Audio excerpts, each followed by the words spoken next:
Bienvenidos a un nuevo video, bienvenidos a Javisame. Bueno, en este video lo que vamos a aprender es a deshabilitar el reinicio automático en Windows 10 cuando tiene este problema, por ejemplo, que se puede apreciar la pantalla azul, que le llaman comúnmente la pantalla azul de la muerte.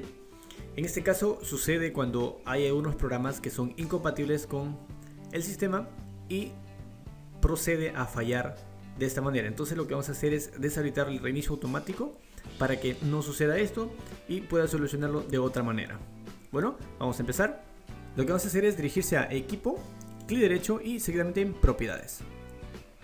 Me muestra la propiedad del equipo. Seguidamente me voy a donde dice protección del sistema. ¿Listo? Estando allí me aparece esta ventana. Seguidamente me dijo a opciones avanzadas. En opciones avanzadas tengo tres apartados. Tengo el rendimiento, perfil de usuario, inicio y recuperación. Ahora me dirijo donde dice inicio de recuperación y seguidamente en configuración. Aquí en configuración me detecta el sistema operativo actual es Windows 10.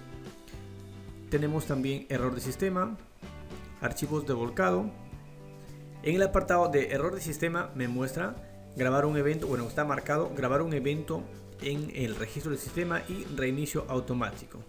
Entonces, por ejemplo, si tiene incompatibilidad con algún programa, se va a reiniciar y te muestra la pantalla azul que acabamos de ver al inicio.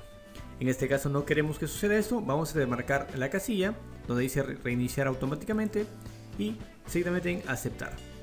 Posteriormente en aceptar y listo. Ya tenemos deshabilitado y ese problema no va a suceder más adelante. Bueno, hasta aquí este video. Les invito a suscribirse al canal, compartir en sus redes sociales y nada. Chao, chao.